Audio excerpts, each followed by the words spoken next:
প্রথম প্রশ্ন দেখো, প্রদত্ত যেটি বহির্জাত প্রক্রিয়া নয় সেটি হলো অগ্নুদ্গম। নদী দ্বারা বিচ্ছিন্ন বহির্বিধৌত সমভূমিকে বলা হয় ভ্যালি ট্রেন।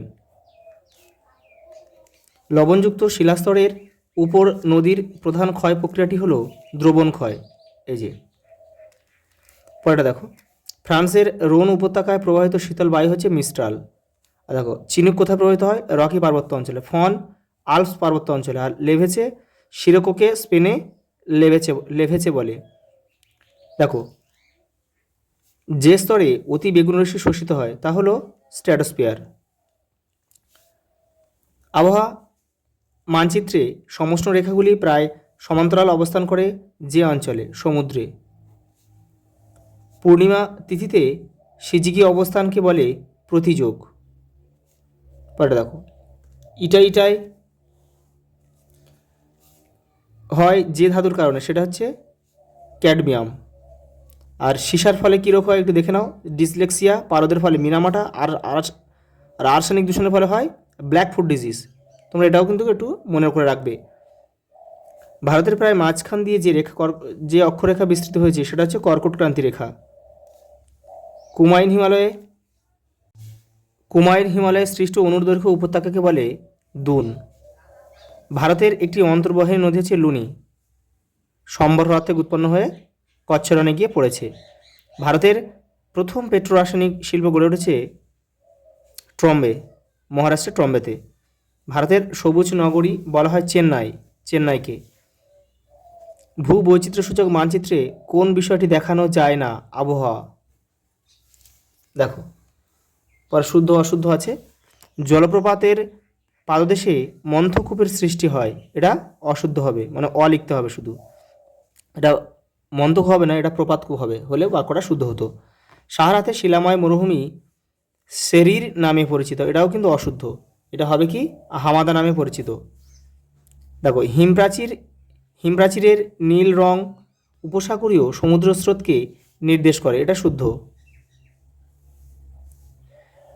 পরেটা দেখো, আরাবল্লী পর্বতের পশ্চিমের প্লাবনভূমির নাম বাগার, এটাও অশুদ্ধ। এটা হবে কি? রোহি হবে। রোহি হলে বাক্যটা শুদ্ধ হতো। বিহার ছত্তিশগড় রাজ্যে ক্রান্তীয় পর্ণমোচী উদ্ভিদ দেখা যায়, এটা শুদ্ধ। সামুদ্রিক লোনা বায়ু ইখু চাষের উপযোগী, এটাও শুদ্ধ। পরেটা দেখো, মহাকাশে কৃত্রিম উপগ্রহ যেখান থেকে চালু হয় তা হলো প্ল্যাটফর্ম, এটাও শুদ্ধ। দেখো, এর শূন্যস্থান আছে। দেখো প্রথমে দিয়েছে পৃথিবীর ধীরতম হিমবাহ হচ্ছে আন্টার্কটিকার মেসার্ভ ভয়রেব। বায়ুর গতিবেগ মাপার একক হচ্ছে নট। পরেটা দেখো, আর বায়ুর চাপ মাপার একক হচ্ছে মিলিবার কিন্তু। সমুদ্রের জল অনুভূমিকভাবে সঞ্চালন ঘটলে তাকে সমুদ্র স্রোত বলে, আর উল্লম্বভাবে করলে সেটাকে বলা হয় সমুদ্র তরঙ্গ। বিয়োজিত হয় এমন বর্জ্যকে বলে জৈব ভঙ্গুর বা বায়োডিগ্রেডেবল। পরেটা দেখো, 2011 খ্রিস্টাব্দের আদমশুমারি অনুসারে ভারতের সাক্ষরতার হার 74.04%। কার্পাস হলো একটি বিশুদ্ধ কাঁচামাল। কোনো স্থানের উষ্ণতা, বৃষ্টিপাত লেখচিত্রে উষ্ণতার রেখাটি বছরের মধ্যভাগে নিম্নমুখী হলে স্থানটি দক্ষিণ গোলার্ধে অবস্থিত। পরেটা দেখো, শূন্যস্থান। এবারে এসে দিয়েছে। দেখো, পশ্চিমঘাট পর্বত কোন প্রকার পর্বত? তির্যক চ্যুত স্তূপ পর্বতের উদাহরণ কিন্তু। গঙ্গার ডান তীর এবং বাম তীরে একটি করে উপনদী। দেখো, গঙ্গার ডান তীরে রয়েছে অজয় দামোদর, বাম তীরে রয়েছে কুলিক, আত্রাই। ভারতের কোন রাজ্য বৃষ্টি জল সংরক্ষণ সর্বাধিক অগ্রণী? তামিলনাড়ু। সুন্দরবনের কোন দ্বীপ বিশ্ব উষ্ণায়নের প্রভাবে সম্পূর্ণ নিমজ্জিত হয়েছে? নিউমোর। একটি প্রাণীজ ভিত্তিক শিল্পের নাম? দুগ্ধ শিল্প, চামড়া শিল্প, মৎস্য শিল্প। ভারতের জরিপ সংস্থার প্রধান কার্যালয় কোথাও অবস্থিত? অর্থাৎ জরিপ সংস্থা কি? Survey of India. ভারতের সর্বেক্ষণ বিভাগ কোথায় অবস্থিত? দেরাদুনে, উত্তরাখণ্ডের দেরাদুনে অবস্থিত। পরেরটা দেখো, কোন সড়ক পথের মাধ্যমে দিল্লি, মুম্বাই, চেন্নাই ও কলকাতা যুক্ত হয়েছে? সোনালী চতুর্ভুজ। ল্যান্ডফিলের বর্জ্য নিঃসৃত জলকে কি বলে? লিচেট বলে। দেখো, একটা স্তম্ভ দিয়েছে, এপারে 3টে দিয়েছে, ওপারে একটা দিয়েছে। দেখো প্লায়া হবে লবণাক্ত হ্রদ,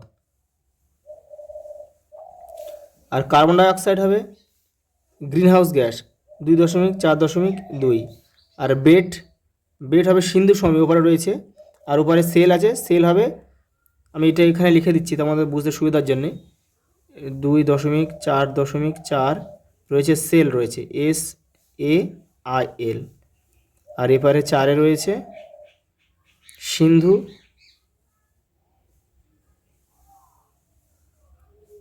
ওপারে হলেতে একটু অসুবিধা হবে তোমাদের ভিডিওটা দেখাতে। দেখো এপারে করে দিচ্ছি আমি, দেখো বেড সিন্ধু সমভূমি, তাহলে এখানে আমরা লিখব 2.4.3, আর সেল হচ্ছে লৌহ ইস্পাত শিল্প, তাহলে এখানে লিখব 2.4.4। এবার আমরা ম্যাপ পয়েন্টিংটা সলভ করব। দেখো বিভাগ দেখো 6 দাগের প্রথমে দিয়েছে শিবালিক পর্বত, দেখে নাও। দেখো ম্যাপে একটু বলে দিই, তোমরা উপরে মাধ্যমিকে যখন তোমাদের এটা দেবে, যখন ম্যাপটা দেবে, তখন তোমরা কিন্তু উপরে নাম, রোল আর রেজিস্ট্রেশন নাম্বার খুব সুন্দর করে লিখবে। তারপরে এটা ভিতরটা, উপরটা পেন দিয়ে লিখবে, আর ভিতরটা কিন্তু ম্যাপ পয়েন্টিংটা সম্পূর্ণ কিন্তু পেন্সিলে করবে। আমি তোমাদের ভিডিওটা বোঝানোর জন্য কিন্তু আমি পেন দিয়ে করলাম। দেখো প্রথমে দিয়েছে, দেখো শিবালিক পর্বত, এই জায়গাটায় অবস্থিত শিবালিক পর্বত, এখান থেকে এটাতে লিখতে হবে 6.1 নামটা লিখবে, দাগ নাম্বার অবশ্যই দেবে। পরেরটা কী দেখছে, কাবেরী নদী, দক্ষিণ ভারতের, দেখো গঙ্গা বলা হয় পবিত্র, গঙ্গা নয়, দক্ষিণ ভারতে গঙ্গা হচ্ছে গোদাবরীকে বলা হয়, দক্ষিণ ভারতে পবিত্র নদী হচ্ছে কাবেরী নদী। যে এখান থেকে এই পর্যন্ত, এখানে কাবেরী নদীর মোহনায় কিন্তু বদ্বীপ গড়ে উঠেছে, এই জন্য এই চিহ্নটা দিতে হবে।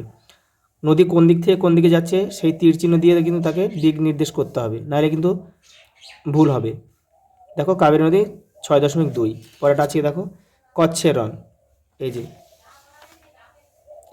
এই জায়গাটা যে কচ্ছের রণ, এই পরেরটা দেখো, এই কচ্ছের রণে কিন্তু ভারতের একমাত্র অন্তর্বাহিনী নদী হচ্ছে লুনি, এসে কিন্তু মিশেছে। ভালো দেখো, ভারতের অরণ্য গবেষণাগার কোথাও হচ্ছে দেরাদুনে অবস্থিত, উত্তরাখণ্ডের দেরাদুনে অবস্থিত, এই জায়গাটায়।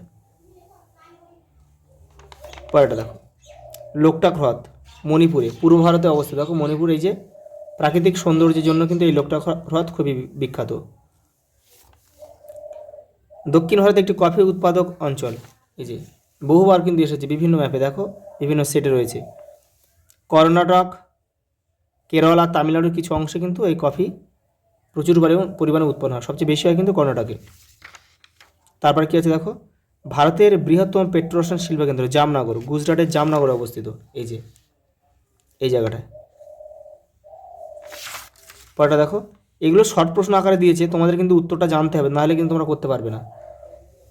ভারতের বৃহত্তম জাহাজ নির্মাণ কেন্দ্র বিশাখাপত্তনম, তাহলে 6 এখানে লিখে দিয়েছি বিশাখাপত্তনম হিন্দুস্তান শিপইয়ার্ড কোম্পানিটার নাম হচ্ছে, দেখো এই যে বিশাখাপত্তনম 6.8।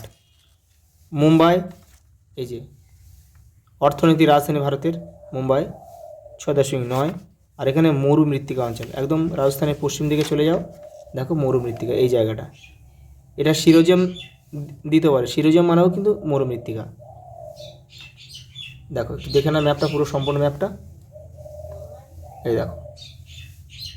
আজ এই পর্যন্ত, দেখা হবে পরের ভিডিওতে।